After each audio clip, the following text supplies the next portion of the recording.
Queremos saudar a todos mais uma vez, com muita alegria e na graça de Deus, por podermos aqui nos reunir mais uma vez para esta escola bíblica, no caso, a última escola bíblica desta série, que dedicámos ao longo destes últimos 3 meses ao tema da aliança, a aliança eterna de Deus.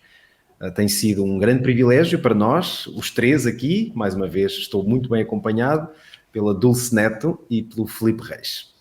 Olá, bom dia. Olá a todos. Sejam bem-vindos mais uma vez e os três vamos então pela última vez, esta é a 13ª semana que nos encontramos para estudar a Palavra de Deus juntos e claro que tem sido para nós especialmente um privilégio muito grande de nos prepararmos, estudarmos e depois aqui termos a oportunidade também de partilharmos. Vamos fazê-lo hoje pela última vez dentro desta série, teremos com certeza outras oportunidades de estar juntos e dar também o nosso contributo.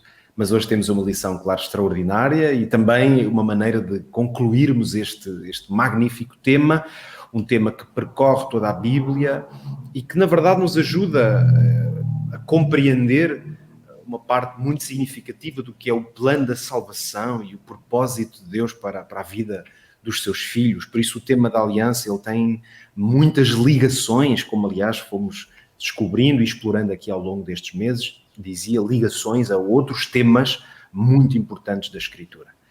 Para terminar esta série, vamos ter então a oportunidade de voltar àquelas rubricas que nos têm guiado aqui ao longo deste tempo e vamos começar com os destaques do tema e do estudo que fizemos ao longo desta semana. Em certo sentido, também será uma forma de fazer um destaque em relação ao tema global. Vamos dar a primazia às senhoras e eu vou pedir à Dulce que ela partilhe connosco o que preparou como destaque, o que é que se evidenciou para ti, Dulce, ao longo desta semana e do estudo que fizemos. Olha, eu achei muito interessante que o remate deste tema da aliança, do convite para sermos amigos de Deus, da forma como Deus nos liberta do pecado, tem uma nota tão forte como a da alegria. A primeira epístola de João, e é um versículo que nos surge logo no início do nosso estudo, no capítulo 1 e no versículo 4, para mim foi todo um sorriso, foi todo um conforto. Ele diz: estas coisas, pois, vos escrevemos para que a nossa alegria seja completa. Esta ideia de um gozo completo, de uma plenitude na alegria, é muito recorrente em João e em Jesus. E João tinha convivido com Jesus e ele inicia a sua epístola repetindo uma ideia que ele tinha ouvido do próprio mestre, não é? João 15:11 diz-nos: estas coisas vos tenho dito para que o meu gozo permaneça em vós e o vosso gozo seja completo. Na versão King James diz mesmo: tenho-vos dito estas coisas, estas palavras, para que a minha alegria permaneça em vós, para que a vossa felicidade seja completa. João fala muito desta alegria. Já no capítulo 3 e no verso 29 ele diz: aquele que tem a noiva é o noivo, mas o amigo do noivo que está presente e o ouve regozija-se muito com a voz do noivo, pois esta alegria já se cumpriu em mim. E aqui temos João Batista a falar. Ou ainda no capítulo 16 e no verso 24, até agora nada pedistes em meu nome, agora é Jesus a falar, pedi e recebereis para que a vossa alegria seja completa. E Jesus também ainda no capítulo 17 e no verso 13 diz: mas agora vou para ti e isto falo no mundo, para que eles tenham a minha alegria completa em si mesmos. Por isso, o que Jesus fez pelos discípulos mostra-nos que é para que eles possam agora ter não apenas comunhão uns com os outros, mas com o próprio Deus. E eu acho esta nota muito interessante no final de um estudo sobre a aliança, que nos mostra que Jesus abriu o caminho para nós podermos entrar nesta relação próxima com o Senhor, e o resultado desta comunhão, o resultado desta relação é a alegria, e é uma alegria completa. Por isso, ser-se cristão é ser-se alegre, é ser-se feliz, porque sabemos de onde vimos, porque aqui estamos, para onde vamos, sabemos que nesta terra, apesar das dificuldades e tristezas e lágrimas, teremos a paz que só Jesus pode dar. Sabemos também que o nosso presente, que a nossa aliança pode ser feliz já, podemos ter esta alegria completa em Jesus e que um dia ela será ainda mais superlativa, porque veremos face a face aquele que tanto nos amou, que se deu a si mesmo. Eu gostava só de vos ler um trecho pequeno, uma citação de um autor adventista que eu gosto muito. Está numas meditações matinais muito antigas, como vem, o livro já está muito gasto, de 1987, de Dick Vine. E eu gostava de vos ler, que diz assim: Jesus sabe que há somente um meio de termos o gozo ou a alegria que é total.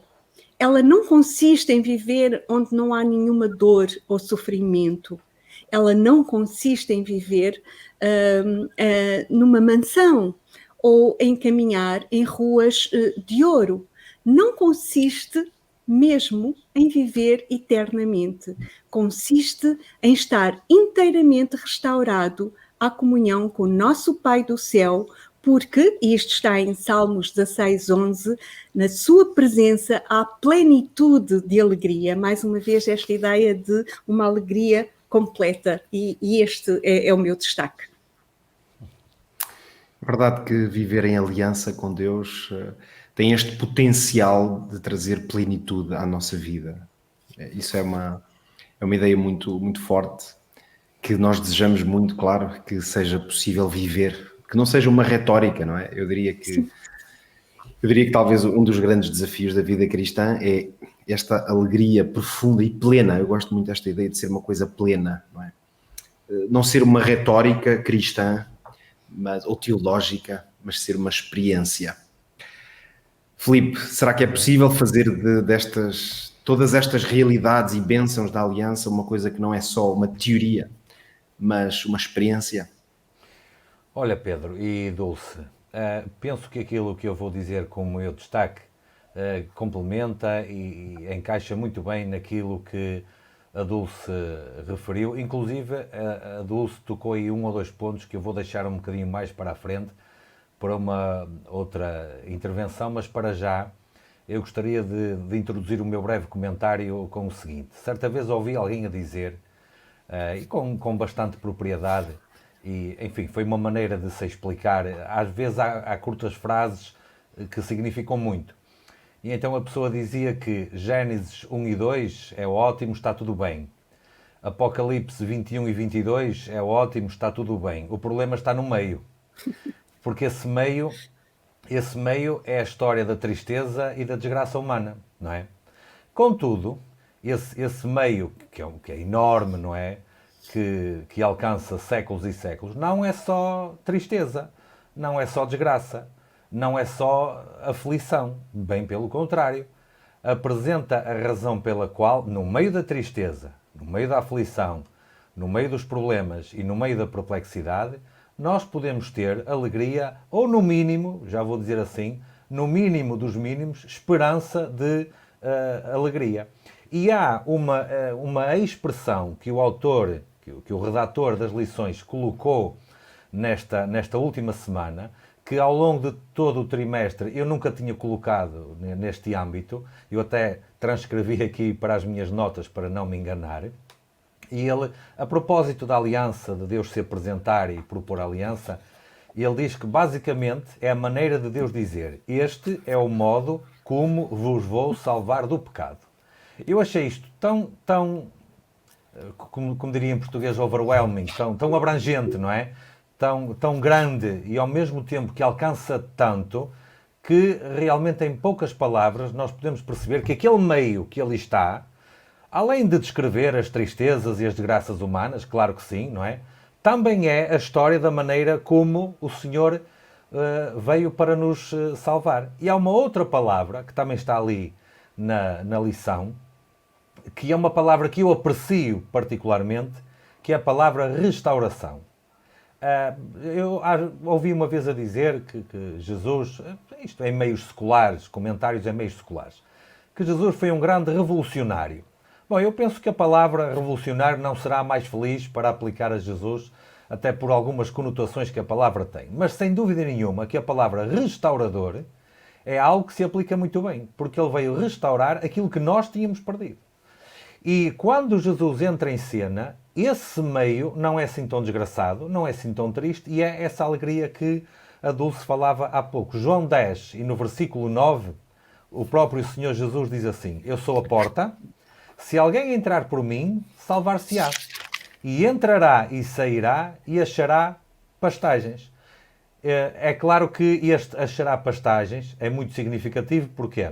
Porque Jesus se apresenta aqui como o bom pastor que providencia para as suas ovelhas. Mas ele também se identifica como a porta, e se alguém entrar por ele, através dos méritos dele, aceitando como Salvador, salvar-se-á. E se Gênesis 1 e 2 é tudo ótimo, é tudo perfeito, esse meio conta a história da restauração, como Deus se propõe em aliança para com o homem, para quê? Para o restaurar, para o salvar. E é por isso que depois, já lá no tal final da Bíblia, quando é tudo ótimo, novamente, em Apocalipse 22 e no versículo 3 nós lemos: ali não haverá mais maldição contra alguém. E nela estará o trono de Deus e do Cordeiro, e os seus servos o servirão. Olhem aqui os dois contratantes, as duas partes da aliança do concerto. Ali estará o trono de Deus e do Cordeiro, o próprio Deus que faz a aliança, o Cordeiro como Salvador, que também é Deus, não é? E os seus servos que o servem. Ou seja, nós, os resgatados, os redimidos, os restaurados. Portanto, a Bíblia, na sua essência, é uma história de grande alegria. Porque nós podemos valorizar o pecado, a queda e a decadência. Está ao nosso lado, somos tanto culpados como vítimas disso, não há como negar. Mas existe algo muito maior, existe algo muito mais elevado, existe algo muito mais sublime, que é essa alegria que o Senhor nos dá de termos a esperança de que finalmente todas as coisas, pelos seus méritos, pelo seu poder, serão restauradas e podemos ser, e seremos, com toda a certeza, os grandes beneficiados desta restauração. Foi este o ponto que eu fiquei mais a pensar, se calhar não apenas como resumo da lição desta semana, mas até como se calhar a minha ideia maior de todo o trimestre em que falámos sobre a aliança. Muito bem, olha, o meu destaque, eu vou relacioná-lo com aquilo que vocês agora aqui expressaram, dizendo que se é possível viver uma alegria profunda e plena em aliança com Deus, se é possível que a aliança seja esse processo de restauração, o meu foco ao estudar este tema foi de nós, e agora vou utilizar este nós para ser bem claro, como aqueles que já vivemos essa experiência de restauração com Deus, de alegria com Ele, nós temos que ser parceiros de Deus no processo de fazer isso chegar a quem ainda não o vive. Nós cristãos, vamos dizer assim, estudantes da Bíblia, habitualmente chamamos a isto a missão. A lógica de missão é que viver em aliança com Deus desafia-nos a sermos parceiros dele em levar isto àqueles que ainda não têm ou não desfrutam do gozo desta parceria. E isto, para mim, no contexto da aliança, é uma boa definição do que é a missão cristã. É esta lógica de o crente faz um esforço intencional, porque já aceitou e porque já vive em aliança com Deus, quer que essa possibilidade, lá está, essa alegria profunda, essa experiência de salvação, nós temos que sentimos-nos quase impelidos a desafiar e inspirar outras pessoas a viverem também esta experiência. Eu pensei aqui em trazer os dois textos bíblicos que, para mim, de alguma maneira ajudam a definir a missão, especialmente no contexto da aliança, que é aqui que eu vou colocá-la hoje. O primeiro texto está em 1 de João. Há bocadinho lemos aqui, já não sei qual foi de vocês que leu, creio que foi a Dulce, não é? Que leu 1 de João 1,4. Eu vou, aliás, ler o texto, o contexto um bocadinho à volta, que para mim é um dos textos mais importantes na Bíblia para nos ajudar a compreender esta lógica de missão. Antes de ler, dizer-vos que este entendimento que eu proponho aqui é de que, quando falamos de missão cristã, isto não é uma coisa que eu inventei, eu é de algumas leituras que tenho vindo a fazer há alguns anos, esta parte, e há de facto todo um conceito à volta da ideia de que missão está muito relacionado com história. É no fundo que o evangelismo, como muitas vezes utilizamos esta expressão, que é a comunicação ou a proclamação do evangelho, tem uma lógica narrativa, portanto está ligado a uma história. Essa é no fundo, que história é esta? É o cruzamento entre a história de Deus e a minha história. Por isso é que para proclamar o evangelho é essencialmente saber contar uma história. Esta ideia, eu quando ouvi e refleti sobre esta ideia, foi uma coisa que mudou um bocadinho a minha perspectiva de pensar e até ensinar, que muitas vezes é o meu ministério, de ensinar a missão, porque essencialmente tem a ver com isto. Nós todos temos uma história, quer dizer, não há nada a fazer. A nossa vida, a nossa biografia é uma coisa que se está constantemente a autorrealizar, não é? Nós, à medida que vivemos, vamos escrevendo a nossa própria história. Mas as pessoas que cruzam a sua história com a história de Deus, com a intervenção de Deus na história, por isso é que Jesus Cristo é a essência do Evangelho, e quando olhamos para Cristo, o que é que nós percebemos? Que Jesus, o Cristo, ele é Deus feito história, porque ele entrou na história. Enquanto Deus, a pessoa de Deus, ele está fora da história, Cristo entrou na história. Por isso nós, quando falamos de Jesus, quase sempre contamos histórias sobre o que ele fez, o que ele disse, como ele viveu. Portanto, a vida dele foi também uma biografia, não é? Quando nós cruzamos a história de Deus com a nossa própria história, então nós o que é que temos? Temos uma coisa para contar. É isto. Ora, quando eu leio a introdução da carta de João, é por isso que eu dizia que é uma excelente definição desta ideia de que quando João escreve a sua carta, o que é que ele diz? Olha, eu tenho uma história para vos contar. Então, como é que diz o texto? 1 de João 1, eu vou ler do 1 a 5, saltando aqui algumas palavras. Ele diz assim, o que era desde o princípio, logo o primeiro versículo, o que era desde o princípio, o que nós ouvimos, o que vimos com os nossos olhos e o que as nossas mãos tocaram da palavra da vida, que é Jesus. Depois, mais à frente, ele diz, o que vimos e ouvimos, isso vos anunciamos. E o versículo 5, ele diz, esta é a mensagem que dele ouvimos e vos anunciamos. Então vejam como anunciar, não é, que é um verbo de ação, que é essencialmente a missão do crente, que tem que anunciar, está muito ligado ao quê? Ao que ele ouviu e viu e tocou com as suas próprias mãos. Foi a história que ele viveu, por isso é que trata-se de uma narrativa, é dizer às pessoas, olha, isto aconteceu, isto na minha vida está a acontecer. Ligando ao que vocês estiveram aqui a partilhar e tão bem, é o mesmo que dizer, olha, amigo, eu estou a viver uma história de alegria profunda na minha vida. Mas não tens tristezas e problemas? Tenho.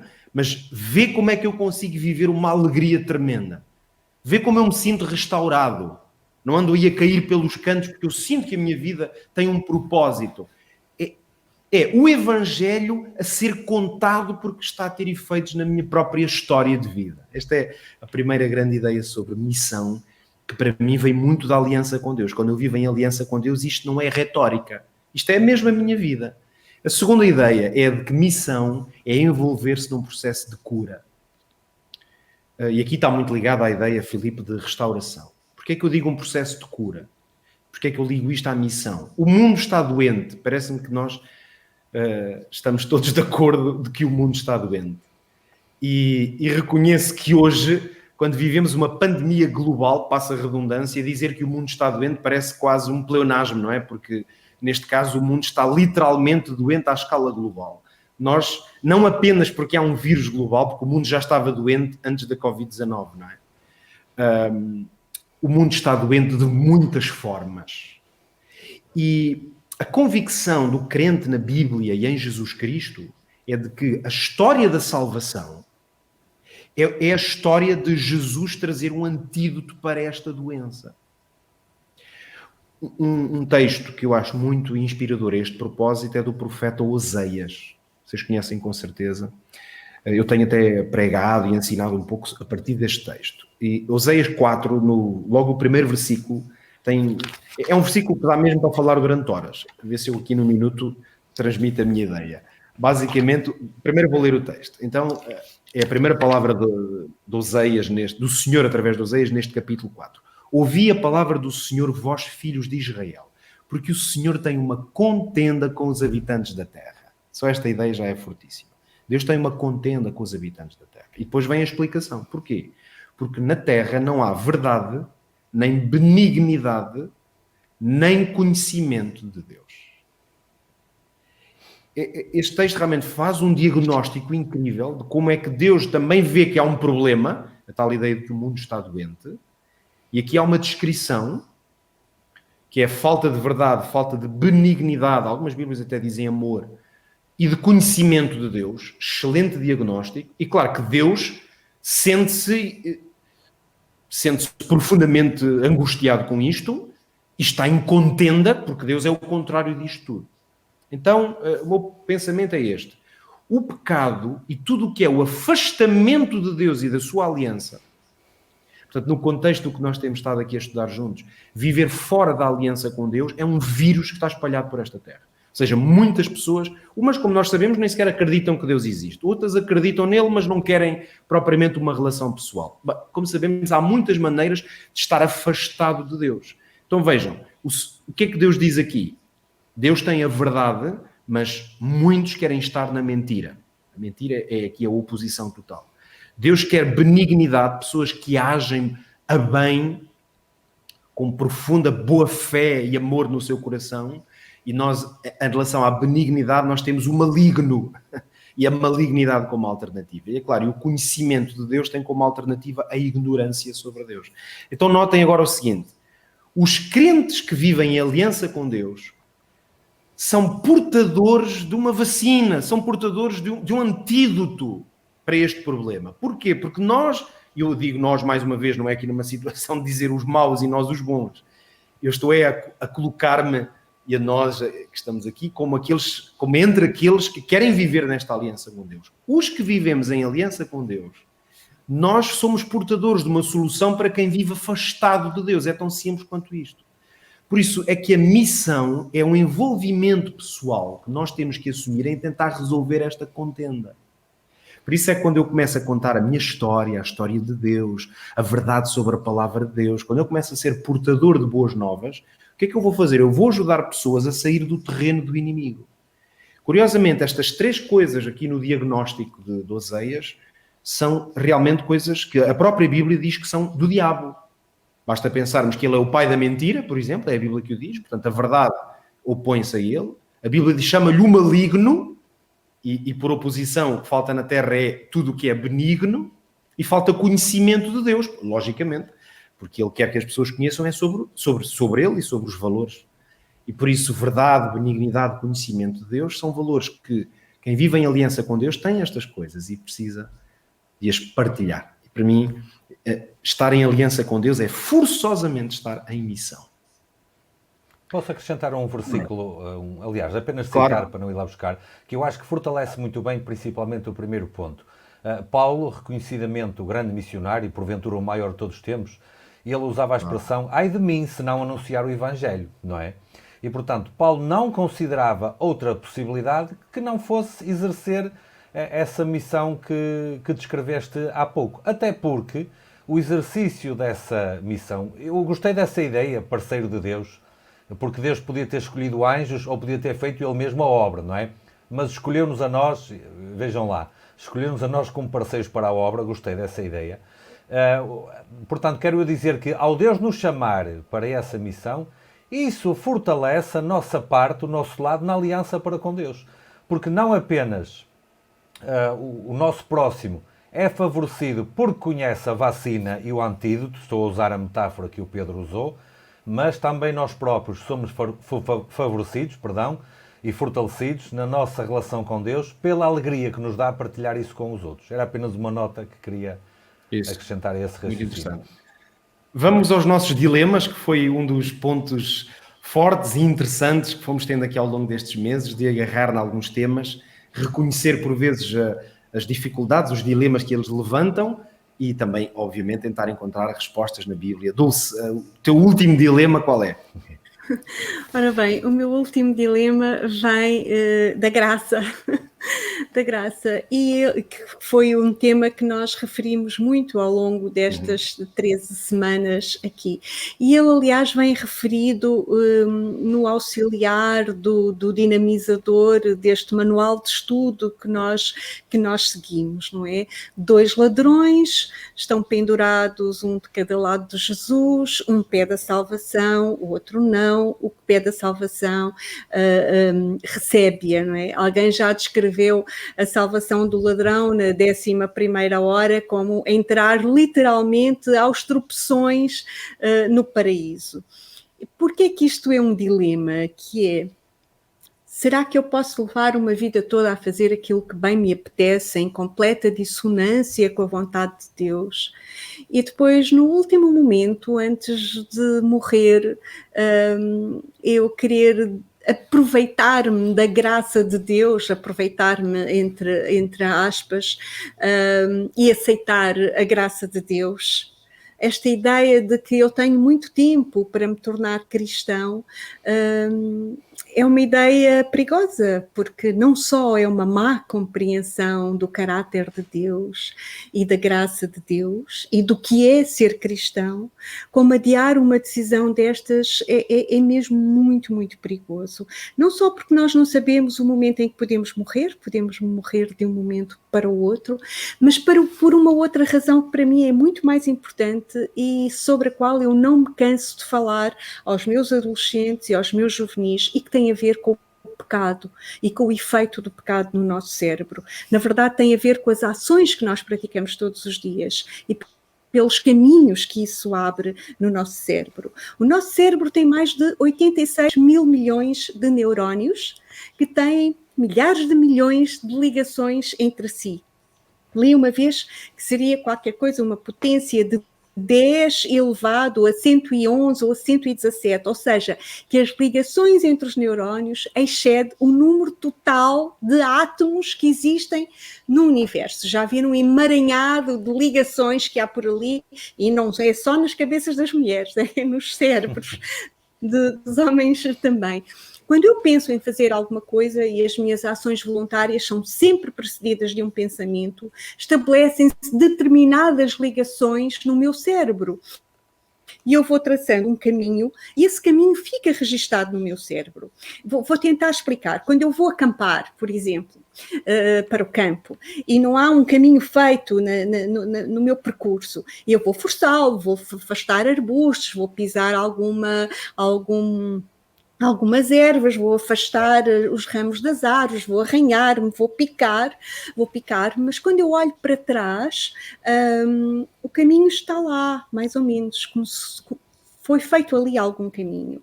E da próxima vez que eu for fazer aquele caminho, não vai ser tão difícil como da primeira vez. E depois de o fazer 2 ou 3 ou 10 vezes, será cada vez mais fácil, o percurso está lá. E é a mesma coisa no nosso cérebro. São estabelecidas determinadas ligações e fica traçado um caminho. E é por isso que as pessoas dizem que quando se aprende a andar de bicicleta, nunca mais esquece, depois é só pegar na bicicleta e está lá. Quando eu tenho de tomar uma decisão, o meu cérebro vai escolher o caminho que já está meio aberto, que já está traçado. Por isso, o meu cérebro é neurológica e fisiologicamente uma série de ligações, de caminhos que eu escolho ao longo da minha vida. E isto, na verdade, diz-me que as decisões que eu tomo hoje vão determinar a pessoa que eu vou ser amanhã. É a tal ligação que nós já referimos ou já ouvimos referirem muitas vezes, não é? Que o pensamento leva à ação, a ação repetida forma um hábito, um conjunto de hábitos forma um caráter, e é o nosso caráter que é decisivo para a nossa vida eterna, para nós vivermos com Jesus. O que é que eu quero dizer com isto? Que é que quando nós adiamos a decisão de aceitar Cristo, de nos batizar, nos entregarmos a Ele, podemos chegar a um momento em que a pessoa que eu sou, passado X tempo, já não é a mesma de quando eu tive a possibilidade de fazer essa escolha. Imaginem que eu escuto um apelo numa semana de oração no início de 2021 e decido, para o ano, talvez decida entregar-me a Jesus. Para o ano, depois de fazer aqui a tese do mestrado e de resolver aqui uns problemas com o namorado, talvez eu resolva batizar-me. Só que, entretanto, durante esse ano, eu fiz várias escolhas e abri um caminho no meu cérebro que não me vai permitir reconhecer a escolha moral que Deus me tinha proposto no início de 2021. Por isso é que Josué diz, escolhei hoje. Por isso é que Paulo diz, agora é o dia da salvação. Por isso é que o autor de Hebreus diz, se hoje escutardes a sua voz, não endureçais o vosso coração. Há uma urgência na Bíblia desta decisão, porque nós somos o resultado das nossas escolhas e elas podem levar-nos a não reconhecer a voz de Deus mais à frente. Por isso, muito cuidado com aquilo que eu chamaria a síndrome do ladrão na cruz, que é maravilhosa porque nos mostra a justificação pela fé, porque nos mostra como a graça salva, mas muito cuidado. E aqui aplica-se não deixar para amanhã aquilo que eu posso fazer hoje, porque amanhã pode ser demasiado tarde, porque eu já posso não conseguir escutar o apelo de Deus e a voz de Deus. Obrigado, Dulce. Explicação e reflexão muito profunda, absolutamente extraordinária. Muito obrigado por teres partilhado este momento connosco. Filipe, encontraste esta semana e neste estudo algum dilema que possa ser interessante para terminar este estudo? Muito bem. Penso que um dilema muito fácil, que se calhar eu mencionando aqui logo o primeiro versículo, rapidamente a maioria, se não todos de nós, vão perceber onde eu quero chegar com o raciocínio. E é um versículo que já o mencionei noutras lições anteriores, mas que por ele próprio, sozinho, isolado, seria muito triste, mas a tal alegria vem quando nós percebemos que existe uma solução para ele. Romanos 3, 23 diz, todos pecaram e destituídos estão da glória de Deus. Todos pecaram e destituídos estão da glória de Deus. Mas o mesmo livro de Romanos, no capítulo 8, portanto eu li 3, 23, agora 8, 1 diz, agora nenhuma condenação há para os que estão em Cristo Jesus.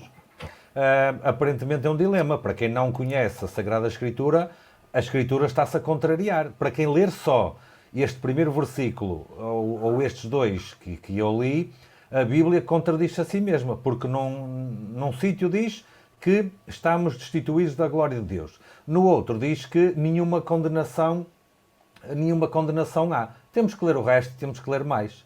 E o versículo de 8.1 diz, nenhuma condenação há para os que estão em Cristo Jesus, que não andam segundo a carne, mas segundo o Espírito. Romanos 3.24, logo a seguir ao outro anterior, diz, sendo justificados gratuitamente pela sua graça, pela redenção que há em Cristo Jesus. Recuperando um pouquinho daquilo que foi a minha primeira intervenção hoje, existem tantos e tantos textos, histórias, episódios, estudo que podemos fazer da Bíblia, em que poderemos chegar à conclusão que a nossa situação, nossa humana caída, decadente, é desesperada, que a nossa situação não tem solução alguma. Não tem solução alguma entre nós, se olharmos para os homens, se olharmos para aquilo que o mundo tem, se olharmos para aquilo que nós podemos fazer por nós próprios. Aí sim, aí é uma situação desesperante, desesperada, sem solução, sem luz ao fundo do túnel, sem maneira de sair do poço. Só que a Bíblia apresenta, como eu disse, muito mais do que isso. A Bíblia apresenta que não há condenação para aqueles que estão em Cristo Jesus, para aqueles que andam segundo o Espírito, para aqueles que são justificados gratuitamente pela sua graça. Nós falámos aqui talvez 2 ou 3 semanas atrás, daquele versículo de Romanos 1,17 que dizia, o justo viverá pela fé, não é? E, portanto, todos aqueles que lançam mão da redenção que Jesus ofereceu, do projeto de restauração, da vacina, acho que por acaso estou aqui a pensar mais uma vez, é uma boa metáfora, da vacina, só que esta é uma vacina 100% eficaz, não é? Porque chegará o dia em que resolve todas as coisas. Quem lança mão disso pode ter esperança, pode ter alegria, vamos continuar a ter aflições, não é? O próprio Jesus disse, no mundo tereis aflições, mas atenção, eu estou aqui, eu venci o mundo e vocês podem vencer também. Isto para dizer o quê? Para dizer que nós falámos em dilemas e aparentes dilemas ao longo deste trimestre e talvez alguém que está a ouvir pode ter algum dilema, alguma confusão acerca da Sagrada Escritura, até, deixem-me dizer assim, alguma desconfiança. Será que eu posso mesmo ser salvo? Será que há esperança para mim? Eu já fiz tantas coisas erradas na minha vida, será que ainda assim Deus vai olhar para mim? A Bíblia é perfeitamente clara que existe redenção em Jesus. E a pessoa de Jesus é a solução para todos os dilemas, todos os problemas, todas as aparentes contradições, todas as desesperanças que nos podem aparecer à frente. Nós procuramos soluções nos médicos deste mundo que têm soluções. Têm soluções físicas, algumas delas mentais, psicológicas, claro que têm, mas não têm as soluções todas. Nós procuramos, estou a falar genericamente, não é? O mundo procura soluções nos videntes, nos horóscopos, nas estrelas, nos planetas. Não vai dar solução nenhuma, não vai satisfazer, não vai trazer, se calhar traz a curto prazo, mas mesmo assim é uma coisa muito fugaz e muito falsa, e então a médio e longo prazo não traz solução nenhuma. A pessoa de Jesus é a solução para todos os dilemas, todos os problemas, todas as aflições que nós possamos encontrar. Verdade, graças a Deus por isso, e porque nesta lógica de viver em aliança com Deus e aceitando a sua proposta, nós começamos a encontrar realmente de forma palpável essa realidade e essas soluções. Olhem, eu ao longo desta semana, ao estudar este tema, como sabem, a lição dava uma certa ênfase na ideia de eternidade, nas promessas de vida eterna também que nós temos, e é lógico que, como a lógica da aliança é viver aqui na Terra em aliança com Deus, há uma grande perspectiva de vida eterna, portanto, de uma coisa que só se vai consumar um dia quando tudo aqui acabar. E isto fez-me lembrar, há uns anos atrás, creio que em 2013, nós tivemos uma semana de oração de jovens. Eu, na altura, claro, estive muito envolvido até a ler e a traduzir aqueles textos, e recordo-me que ficou muito na minha mente que um dos temas transversais nessa altura foi a ideia de que era um dilema, na verdade, que era levantado, de que nós os crentes, e sobretudo crentes com uma visão profundamente adventista de fé, nós, graças a Deus, temos. E o que é ter uma visão adventista? É um foco muito grande no cumprimento, que acreditamos que será para breve, da segunda vinda do Senhor Jesus. O dilema que era levantado e que também me trouxe à mente esta lição é de que nós poderemos viver aqui nesta terra um bocado desligados do que se passa à nossa volta, e às vezes até desligados do sofrimento, das angústias, das necessidades das pessoas, por exemplo. Vivermos desligados porque parece que nós já só estamos à espera que aconteça uma coisa que está no futuro.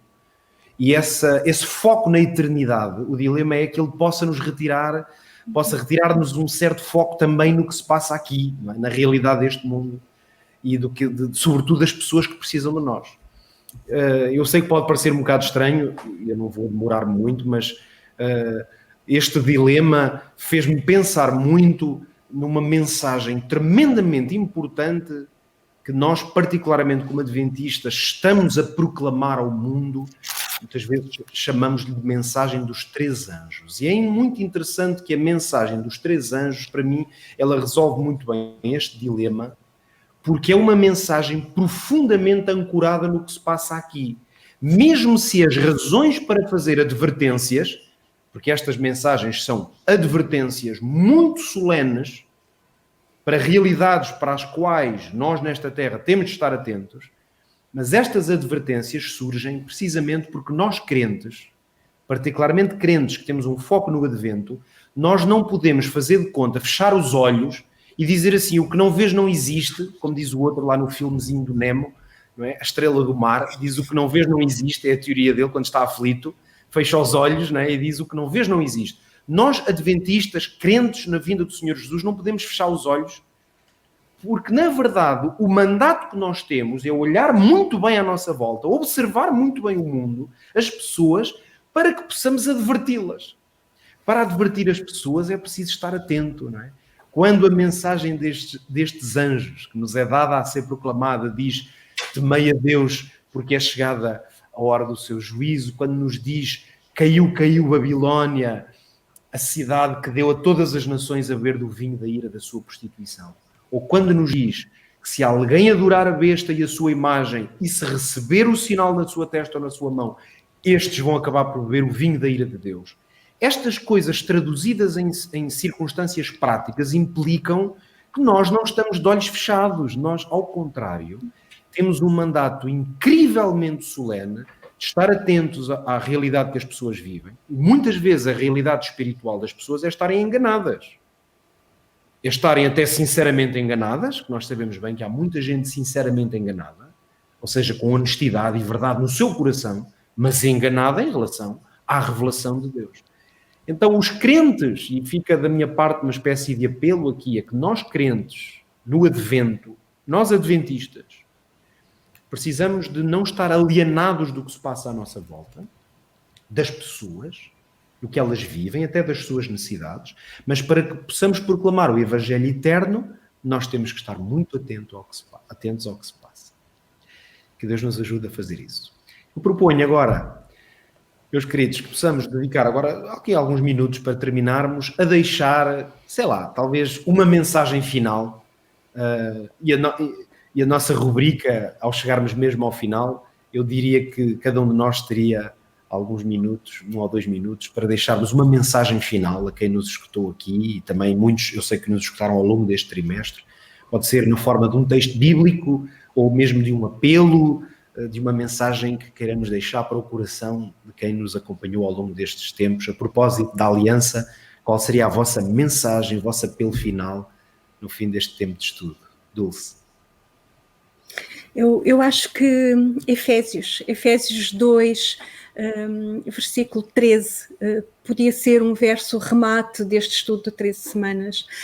Mas agora, em Cristo Jesus, vós que antes estáveis longe, fostes aproximados pelo sangue de Cristo, que me leva a um outro texto, do 2 Coríntios 5,17.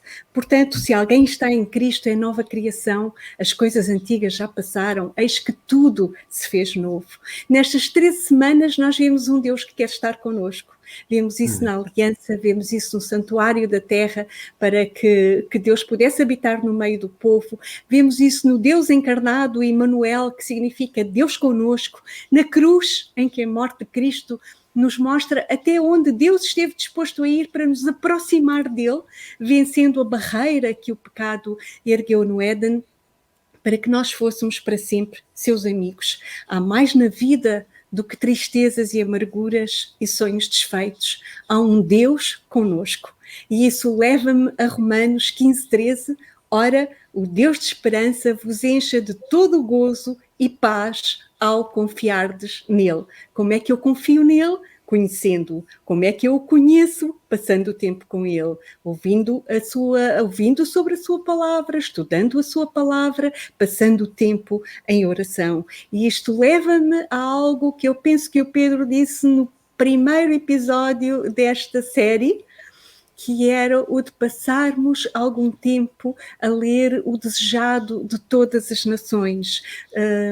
Por dia, ler um capítulo, ler a parte equivalente da Bíblia, porque nós não teremos alegria se não tivermos comunhão com Deus, se não formos amigos de Deus, e isso é algo que depende de nós. E só de nós, que o Senhor o possa abençoar, a procurar estar próxima de Deus, porque Ele está sempre, Ele é Deus conosco.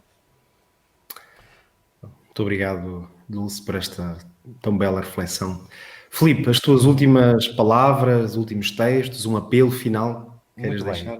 Muito bem, vou fazer uma sugestão e depois vou apenas comentar brevemente um texto da Bíblia. A minha sugestão é que, ao ler a lição desta semana, penso que nós temos um livro para quem quiser, não apenas sobre o assunto desta semana, também, e se calhar principalmente, mas todo o trimestre, um livro que eu gostaria de sugerir, que é este que aqui está, acredito que seja conhecido de muitos, que é A Alegria da Salvação, do pastor Ernesto Ferreira, que é uma figura já desaparecida, não é? Mas muito reconhecida na Igreja Adventista, na própria história da Igreja Portuguesa. Acredito que este livro pode ajudar a perceber não apenas aquilo que diz o título, que é a Alegria da Salvação, mas as vantagens e o anseio de Deus em perpetuar esta aliança para connosco. O texto que eu gostaria de deixar para a minha última intervenção é um dos meus favoritos da Bíblia, que também acho que faz um bom resumo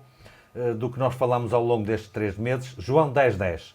Eu vim, pessoa de Jesus a falar, eu vim para que tenhais vida e vida em abundância. Nós temos aqui uma vida que é limitada, que é com carências, que é com doença, enfim, não é uma vida em abundância, mas o Senhor veio para dar essa vida em abundância. Isto é mais do que uma esperança, isto é uma certeza. E, portanto, a minha oração e o meu desejo para o Pedro, para a Dulce, para aqueles que assistem a TV Novo Tempo, para aqueles que ouvem a RCS, é que possam encontrar em Jesus aquele amigo que verdadeiramente vem para dar vida a cada um, mas para dar uma vida em abundância. Amém. Amém. Obrigado, Filipe. Foi um prazer enorme, prezado amigo e amiga, aqueles que estiveram connosco na Novo Tempo, Portugal, na Rádio RCS. Foi para nós um grande privilégio termos partilhado ao longo destas semanas a palavra de Deus, o alimento espiritual, o pão da vida consigo. E desejamos que, mais do que as palavras que fomos dizendo, as ideias que partilhamos, elas, como já sabemos, na nossa memória vão ficando como um pequeno arrasto, mas que tenha ficado em todos, a começar por nós os três, um desejo muito profundo de cavarmos cada vez mais neste tesouro que é estudar a palavra de Deus. Deixo esta pequenina história, muito conhecida para muitos adventistas, nem todos os que estão connosco, claro que são adventistas do sétimo dia, mas estão aqui a ouvir a palavra de Deus. Ellen White foi uma das grandes pioneiras do movimento adventista e uma mulher de grande inspiração, que também deu muita instrução inspirada a esta igreja. E há uma história muito reconhecida de que na última vez que ela proferiu um sermão para uma sessão, a sessão da Assembleia Geral da Igreja Adventista, isto aconteceu em 1909, ela já tinha chegado ao final desse sermão, estava para sair, depois pegou numa Bíblia, ergueu a Bíblia, e foram as suas últimas palavras, digamos, à igreja como um todo ali representada, e ela disse: irmãos e irmãs, recomendo-vos este livro. E ergueu uma Bíblia na sua mão. Por isso, ao chegarmos ao final deste encontro de temas, estes encontros sobre o tema da aliança, recomendamo-vos a Bíblia como o manancial de estudo para podermos alimentar a nossa aliança com Deus. Que Deus o abençoe enquanto procura estes tesouros. Até uma próxima oportunidade, se Deus quiser.